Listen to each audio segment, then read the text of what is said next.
Passion, drive, and patience. What brings home the winning trophy is also what keeps your ride or die alive. eBay Motors has everything you need to maintain your vehicle and level it up to peak performance, from superchargers, roof racks, exhaust kits, LED headlights, and more. Whether you're into speed, power, or style, eBay Motors has got you covered. With over 122 million parts for your number one ride or die, you'll always find exactly what you're looking for. And with eBay Guaranteed Fit, your part is guaranteed to fit your ride every time or your money back. Because with eBay Motors, you're burning rubber, not cash. With all the parts you need at the prices you want, it's easy to turn your car into the MVP and bring home that win.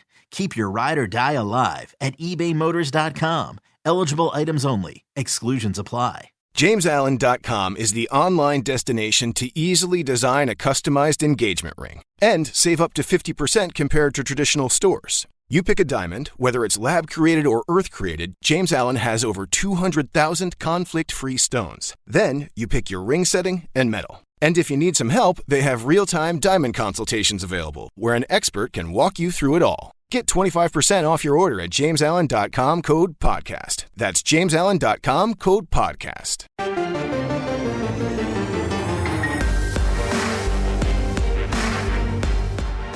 This is Kansas State's Felix Enudike-Uzama, and you're listening to the Power Cat Podcast on the 24/7 Sports Podcast Network. Make sure you're subscribing to this show on your favorite podcast provider.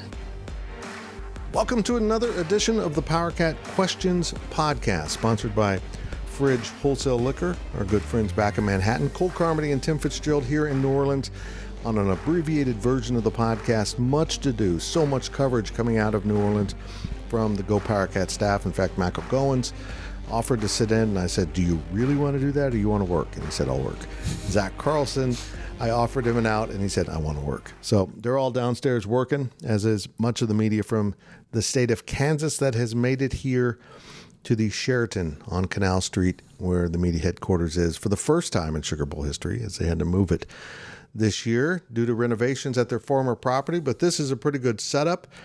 And if you're on your way down, I hope everything is safe. I hope your travels weren't as chaotic as ours, but we made it down here, and it really wasn't a bad drive. We're happy to be here. It's beautiful weather. It was supposed to rain today. It's not. It's supposed to rain tomorrow, but now they might be backing off of that some. And the Sugar Bowl parade is scheduled for tomorrow. And, of course, kickoff of Kansas State and Alabama is 11 a.m. on Saturday morning at the Superdome just down the road here. And it's going to be an amazing event, as ticket sales are lagging a little bit right now because it doesn't sound like Alabama's going to bring as many fans as you would expect. You know, this whole hum, it's just a Sugar Bowl. It's hard to blame them, you know, for a program that's in the playoffs so often. And I think some K-Staters who maybe would have come down at the last minute have decided to pass because of all the stuff going on back home. But if you're on your way, be safe. Enjoy this podcast. It's going to be a short one. We've got your questions from Wabash Station. This is how it works. You know the drill. I can't talk. Everyone gets to listen to the podcast, but only the subscribers at GoPowerCat.com get to ask the questions from Wabash Station. And here we go. By the way, if you're planning a New Year's Eve party or watch party for your cats, football, basketball doubleheader on Saturday, and you're in Manhattan or the area, get to the Fridge. Ask them for some advice. Ask them for some fun drinks, drink recipes. I saw they had a chocolate martini recipe for New Year's Eve that looked amazing. And just get on in there. It's more than just a liquor store. They're great people, very knowledgeable staff, and an incredible selection and great prices. Stop into the Fridge. And let's get going with our questions from Wabash Station.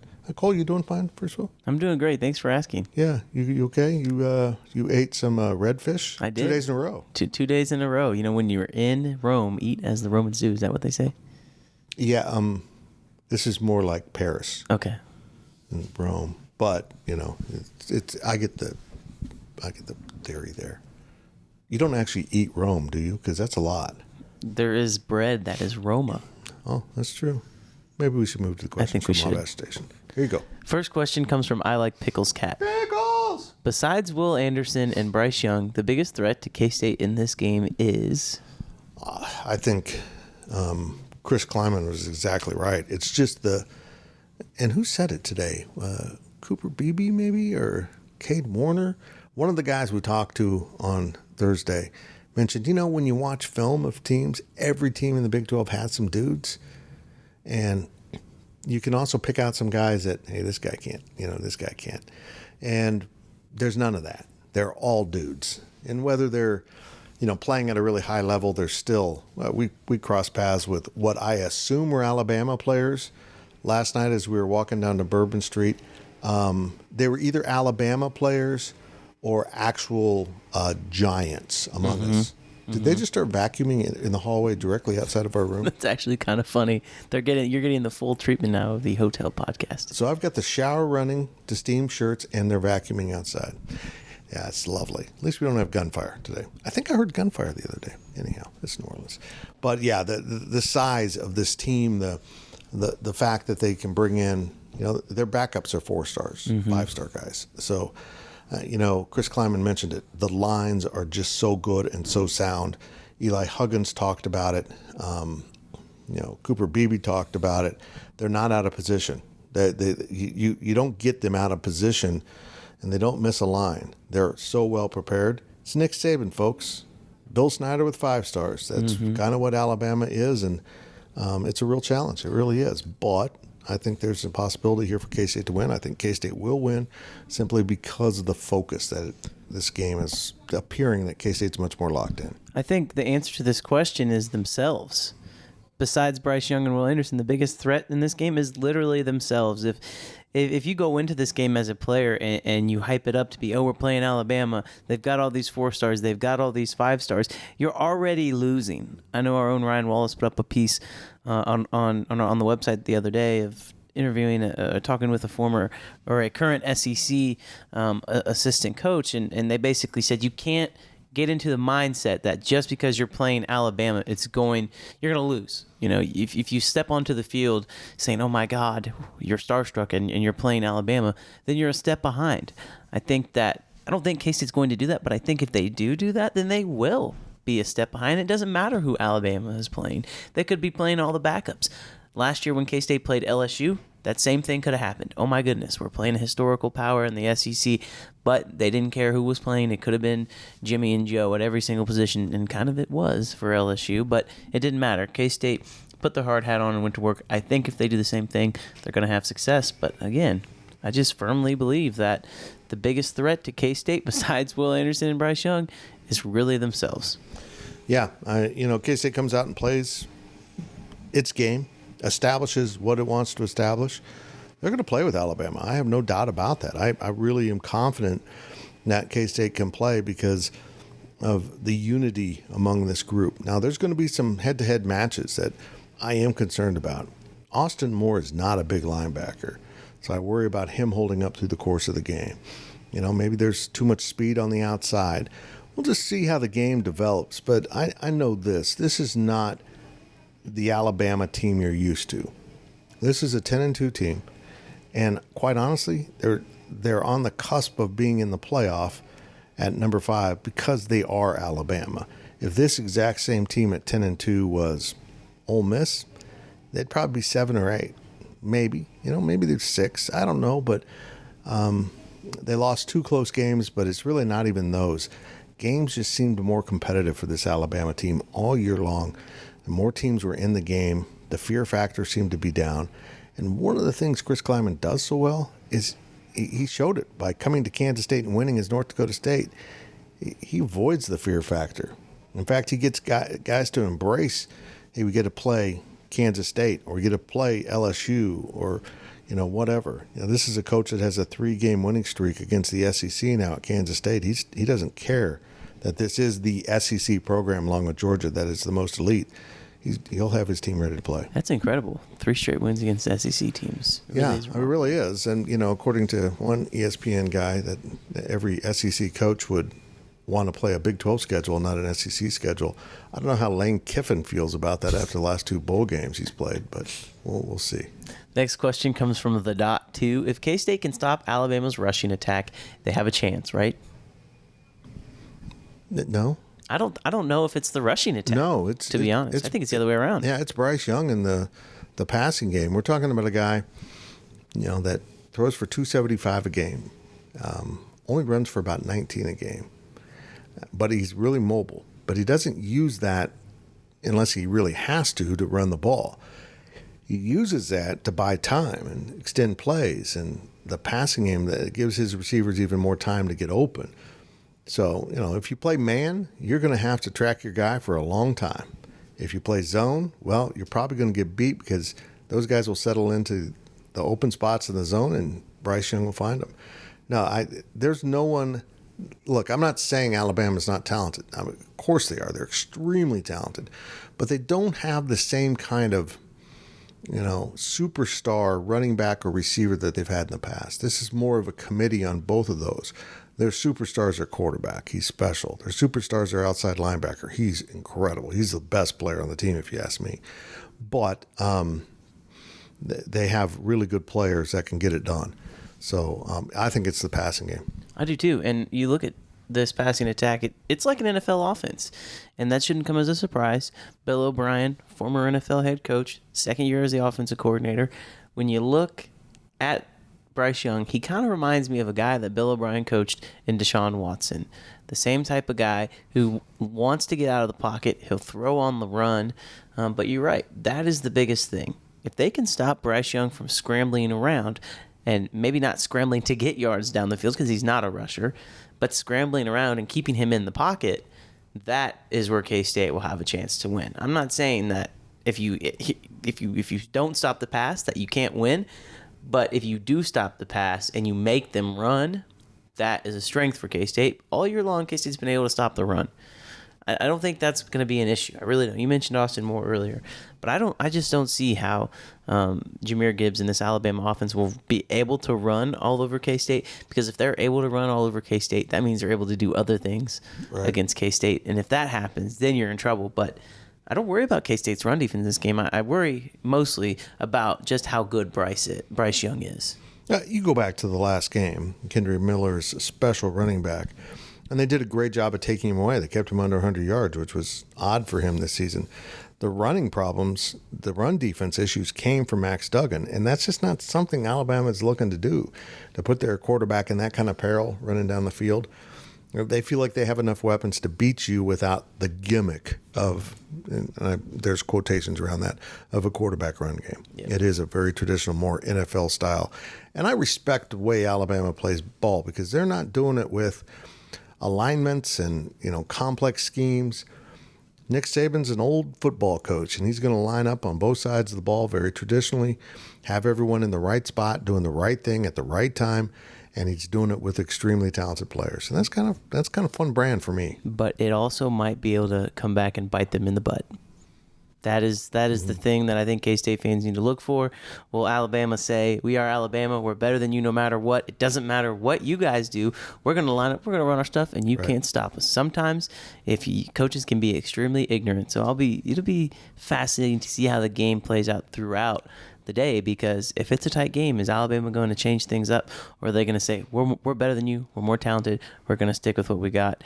I think the offensive game plan might have to change for Alabama, but we'll see. I don't think K-State defense is getting a lot of credit in this game. I'm fascinated by the vibe of this game, that both teams are extremely confident they're going to win.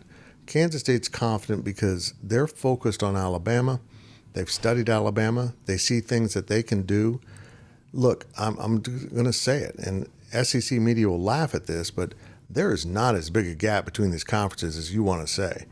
I mean, again, ask Ole Miss. Again, ask Arkansas, that thought they had Kansas, which was the Vanderbilt of the Big 12 for many years. They thought they had them knocked out. And I'm watching that game unfold, and I'm like, what is Sam Pittman doing? You can't sit on a lead against Kansas.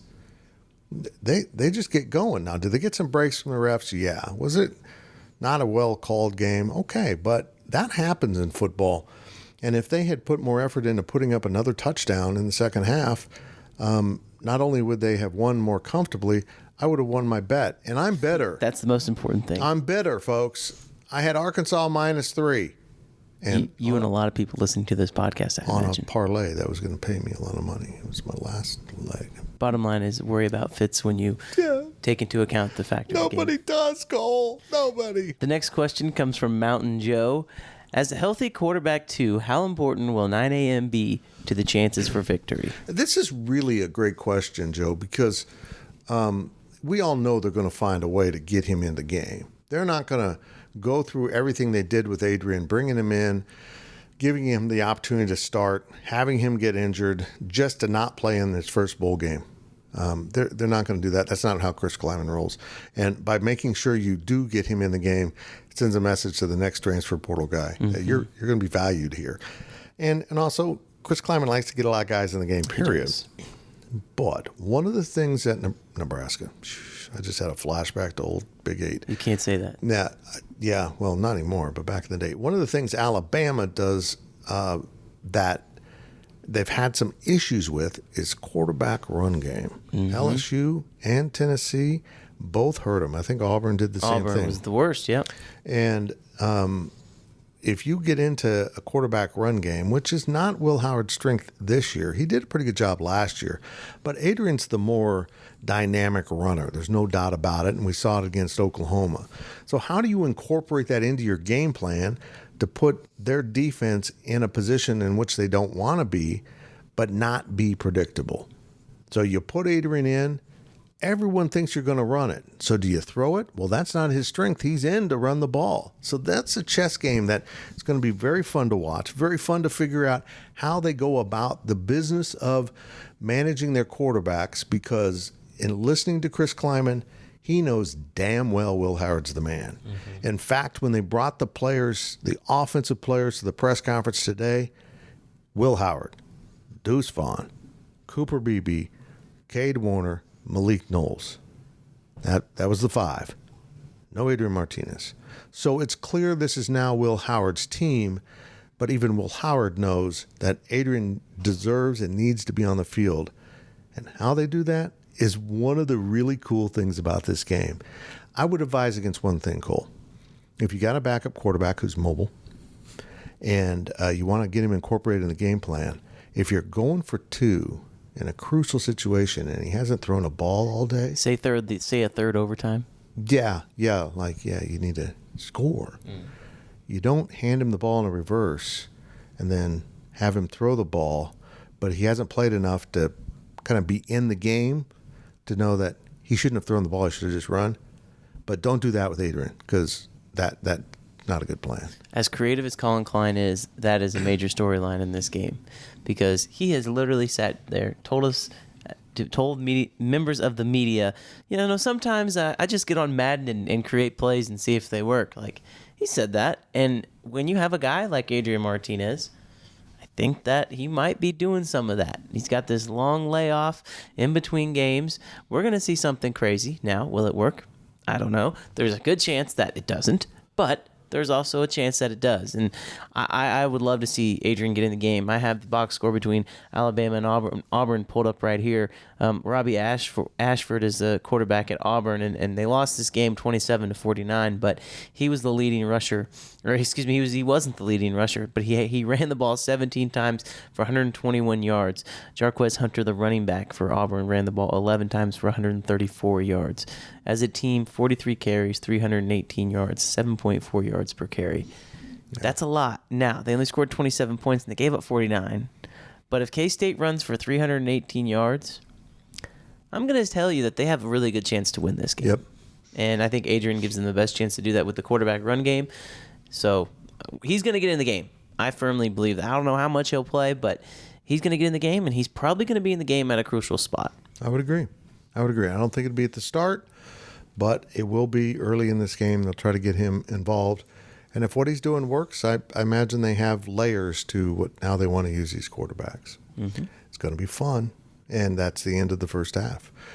It's a quickie today. Yeah, you know what? We got stuff. You got stuff. We all got stuff to do. Mostly, we got a party tonight. We're invited to the Sugar Bowl official party. The media. Man, it's like Christmas vacation. Man, you just can't invite the relatives because you don't know. Pretty soon they're dumping sewage down there. Who's Cousin Eddie that's going to show up? That's me. We'll be back. This is Kansas State's Cooper Beebe. The leaders in K-State sports coverage will be right back with more of the PowerCat podcast.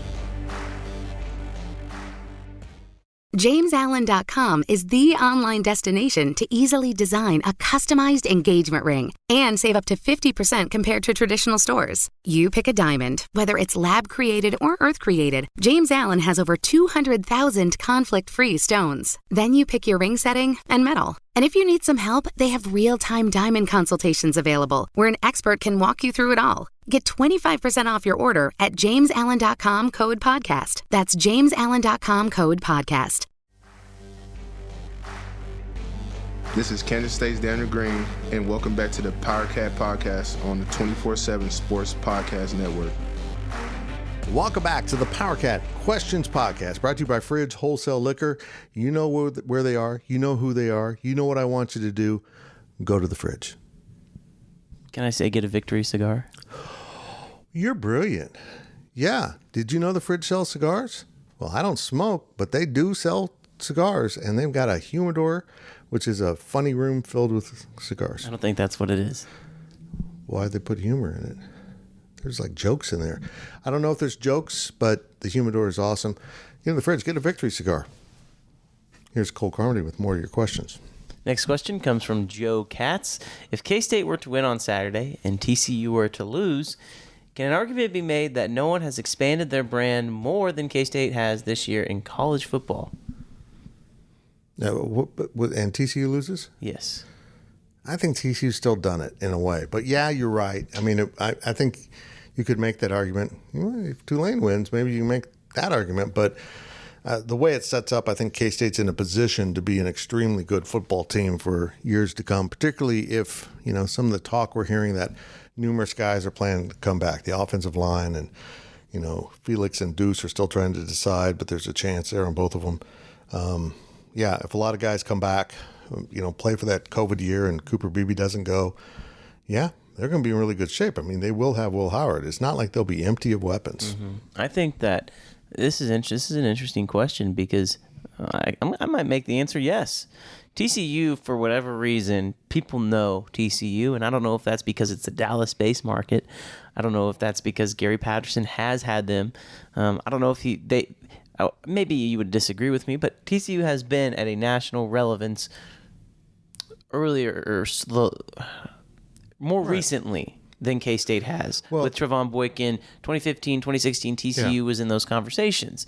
Maybe K-State started to fade away a little bit, climbing now. You bring them back. If K-State beats Alabama and TCU loses, I still think that maybe just for this argument's sake, K-State actually can say that they raised their brand more from where they were at the start of the season to where they are now. Obviously, you can't take a playoff berth away from TCU, but when you look back on this season in a few years, I guarantee you, if you were to ask a TCU fan, would you rather win the Big 12 and beat Alabama in a bowl game or not win the Big 12 in the season on 2 straight losses and lose in the playoff? That is an interesting dynamic. Right. It really is. I'll say this, if we're talking brands, though, I think there's been nothing more benefiting from how college football's played out than the Big 12 itself. You look at, that the future of the Big 12 is now at Kansas State and TCU and maybe Oklahoma State and Baylor, last year's championship contenders. And, you got teams like Texas Tech that put on a show, just beat the snot out of Ole Miss. You got Kansas that clearly is not Kansas anymore. I mean, it's not. This is a much more persistent football team. What happened to them would have broken them for the last 15 years. But no, they came back and nearly won the game. So I think the whole Big 12 could make an argument that as a family, the brand has been elevated more than anything else. Especially when Oklahoma is 6-6 and Texas might drop to 8-5 if they lose to Washington. You'll know the outcome of that game, but yeah, I think that the Big 12 is in really good shape. I think K-State has really improved their stock. I don't know if it's been more than TCU, more than all of anybody else in college football, but they got to be right up there. You could be looking at, there's a lot of parallels to what Clemson has done, right, and to where K-State is. I think if you're a K-State fan, you need to look at that and say that's what you aspire to be, because it's realistic at this point. Yep, I would agree. The next step for K-State is to continue to ratchet up the quality of the recruiting, to be able to, keep adding players that are a little bit better, recruiting over the talent you have. They can continue to do that. And Bill Snyder told me that back in the day, the effort was to get a player better than what you had. Next year, get a player better than what you had, and just keep elevating. And pretty soon, you're getting the top players because you keep winning, and players want to play for winners. Yep. 2 more questions left on this podcast, kind of going into basketball a little bit too on these last 2 questions. We'll start with this one from KSU Burke 54. Burke. Compare the last 2 months of K-State sports to the final 2 months of K-State sports in 2020. In 2020, K-State football finished 4-6, including a 69-31 loss to Texas to end the season, while the basketball team started 1-4, which included an 18-point home loss to Fort Hays State, which, by the way, K-State counted that game. Fort Hays State did not count that game. Still can't get over that. In 2022, K-State football won the Big 12 title in overtime and goes to the Sugar Bowl while the basketball team starts 11-1. It's incredible. And Burke, thanks for leaving out the fact that that was a pandemic going on at the time. And I was locked in my basement, which is, probably good for society, but it wasn't great for me. Look, Gene Taylor deserves this credit. And Chris Kleiman, when it comes to the troubles they went through weren't all pandemic related in that 2020 season. He's finally come out and said, yeah, we had some locker room issues we had to clean up. And they did. The transfer portal lets coaches, there's some downsides of the transfer portal, no doubt. You can have your quarterback transfer out right before the bowl game, Oklahoma State. You can have that kind of nonsense going on. Well, that's also a reflection of something else going on in your program that guys want to transfer that are already seeing playing time. Yep. And I know that I understand why a backup that really doesn't see a pathway to the field would want to transfer. But it also now allows coaches to clean things out really easily. Hey, you know what? You're not going to play here much in the future. You probably want to hit the portal and find a better opportunity because it's easy for them to do it. It's not as traumatic. You don't have a bunch of hoops to jump through. You don't have to sit out a year. It's just a good process now that allows coaches to kind of reinvent the program. They can bring in guys. They can bring in a Russ Yeast. You can bring in a Julius Brents. A Keontae Johnson. You can redefine who you are as a team. Well, certainly in basketball, you can strip the house bare down to the very bones of the roster and rebuild it. That's what Jerome Tang's done. So the transfer portal is really good for any program that is hitting the restart button, whether that's a new coach or just trying to redefine what you are as a program. You can bring them in, you can usher them out, you can be a new team. Football is certainly an entirely different culture, an incredibly bonded team, and basketball is an entirely different roster, but also a well-bonded team that really seems to embrace the opportunities with the new program. How insane is it that there is absolutely not a single basketball player from that 2020 team that is still on the roster? It's incredible. I mean, surely that has to be a record of the NCAA. I mean, I know that, like you mentioned, the transfer portal is so much easier for teams to turn over their roster, but I find it hard to believe that, and with the amount of staff changes that this program has had on the basketball front, the fact that they're 11-1, I mean, sure, obviously we're in New Orleans and we have football flavor, but here in about a week, Fitz, it's going to be basketball time in Manhattan, and the energy is going to be just as high for basketball as it is for football because those guys deserve it from the fans. They play hard. The staff does everything they possibly can to win. I mean, I don't know. The fact that Jerome Tang calls timeouts, I don't know if you caught this the last time K-State played Radford, but Jerome Tang was calling timeouts to let the clock run out in a basketball game to make sure that he got the win. You know how many times the previous administration would just say, oh, they'll figure it out. And if they win, great. But if they don't, oh well. They lost. Yeah. I mean, the fact that those guys go the extra mile and they have. I mean, it's incredible, the turnover and just how different everything feels around not just the basketball program, but the football program as well. There's a different energy in town. There's a different energy around campus.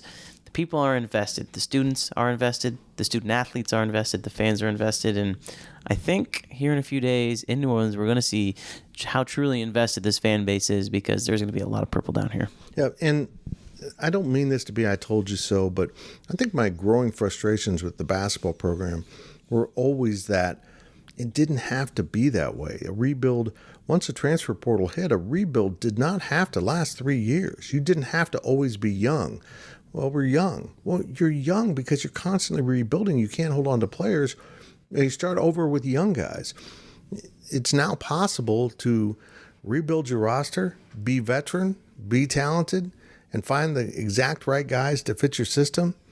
And I'll just admit it, K-State fans deserve this kind of basketball. But also with that said, Jerome Tang has been better than I ever imagined. Mm-hmm. Did I see them at 11-1, competing and playing like a team that belongs in the NCAA tournament before they start the Big 12 tournament? Folks, this is a heck of a basketball staff. What they've done putting this team together and crafting them into a team that has gotten so much better offensively and defensively.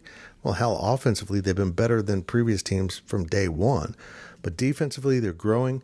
I hope folks can make it out to the West Virginia game. If you didn't come to the Sugar Bowl, there's a guy on Twitter that put up a spreadsheet of people who have tickets, trying to get them to people who want tickets. So there's a couple places where you can go and say, I need tickets. I need to give away my tickets. If you are down here for the Sugar Bowl, please find a way to get a fan, K-State fans, in your seats, because Jerome Tang and this basketball team deserve it. And it's going to be a really fun K-State sports day. And right in the middle, TCU is going to beat West Virginia. It's going to be a fun Big 12 day, too. Lots of purple. Yeah. Lots of purple. And also, I will just say this before we ask the last question. I think Jerome Tang has proven that even when you plant a bamboo tree, it does not have to take years to grow. It's not, bamboo's nice. It's really good flooring. Next question, and the last question. Maybe they should use it for the basketball training facility to have a new floor. The last question of this abbreviated podcast, as we get you 1/26th of the way through your drive, comes from KSU number 1. As K-State basketball enters conference play, he wants us to make some predictions. Where do you think each school will end up with the standings 1 through 10? That's kind of hard to look into the crystal ball, but let's start with K-State. Where do you think that they will be? Well, I think K-State's going to be right in the middle. I think they'll be 5, 6, somewhere in there.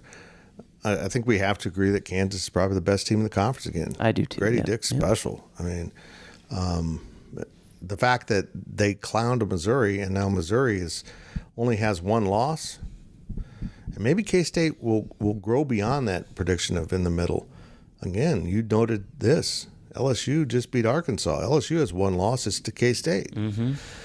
So I'm not going to do the 1 through 10. I'm not mentally prepared for that. But and part of it is I don't know what happens with Texas. I don't know how this is going to impact them in the long run. It sounds like they're trying to get the Chris Beard thing cleared up through amazingly a story getting changed. I'm not saying that there's money being paid to people to change stories. But I do like a good conspiracy theory. And but so I don't know, even if he comes back or doesn't come back, how does this isn't good. Even if he comes back, your players are going to be looking at you, man, you did what? Yeah. Because they know what happened. You know what, they know the truth. So it's a mess. There's stuff going on with Tech basketball. Yeah, that's what I was gonna say. West Virginia is surprisingly good. Huggs has got him going again. So there's just too many unknowns. TCU was struggling so much, and now they seem to be playing really good basketball. And we talk about how competitive Big 12 football is. This basketball this year is just going to be, Lenardi says every single team's in the tournament. It's not possible. It's not possible, but it just tells you how good this conference is right now. I think, I'll say this, I think Oklahoma State will be the team that finishes last. Not because they're not any good, because somebody has to lose. So I'll say Oklahoma State and Oklahoma are the 2 teams I look at probably at the bottom. So Burke, basically Oklahoma State has taken K-State's role from 2 years ago. Football has some serious issues. There's something going on in that locker room. You got Spencer Sanders transferring. You got players in disarray. The program, they looked awful in their bowl game. And basketball is coming apart. And I love Mike Boyden. He's such a good dude. So, it's good to be K-State. I'm not sold on Iowa State either. I'm just not sold on Iowa State. I don't know.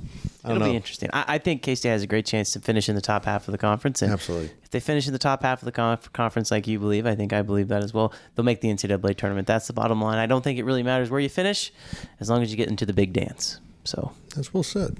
I think we should just stop talking based on that. That was Cole Carmody. I'm Fitz. We appreciate you listening. The PowerCat pregame podcast is up. The Friday walkthrough drops at midnight-ish, somewhere in there. So we'll have the video version and the podcast version. We did the Sugar Bowl preview special back on Christmas Day. We posted that. So if you want to hear a bunch of sound from K-State players, Alabama players too, and Saban and Kleiman, that's out there. I'm doing daily deliveries. I've done the video series that we're wrapping up at 3. I was going to do 5 Fitz Loves NOLA videos, and I can't. We just did the 3rd one today, and we're going to call it good. Maybe if something pops up, we'll do another one. But we're just cranking out tons of coverage. We hope you enjoy it. We appreciate your support. And if you're not subscribing, it's time to do so. Our special's about to end. And I know we always seem to have a special pop up 24/7. This does this a lot, but this was an unplanned special. This is tied into another CBS entity that I am no longer allowed to speak about because the special is so freaking good. They don't want it actually totally public. Go to the site, go click on the green join button and check out the annual special. What all you get for 50% off your subscription is beyond a good deal. We appreciate your support. You're incredible fans. I mean, there's so much purple down here already, and it's just the first trickles coming in.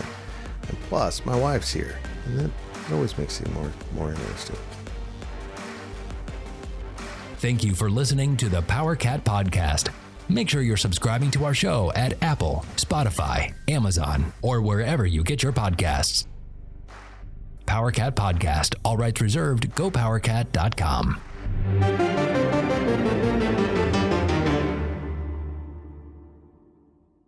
With Blue Link Plus, you can access your Hyundai Tucson Limited remotely. Doors unlocked, temperature set, lost car found. There it is. Get complimentary class-leading Blue Link Plus. Call 562-314-4603 for complete details. Ready? Go. Mission Impossible Dead Reckoning is coming to Paramount Plus. Hang on! It's off-the-charts spectacular. Go, go, go! Tom Cruise has outdone himself. The world's coming after you. Stay out of my way. Prepare for one of the best action movies ever made. This is getting exciting. Mission Impossible Dead Reckoning. Streaming January 25th on Paramount Plus. Rated PG-13. Some material may be inappropriate for children under 13.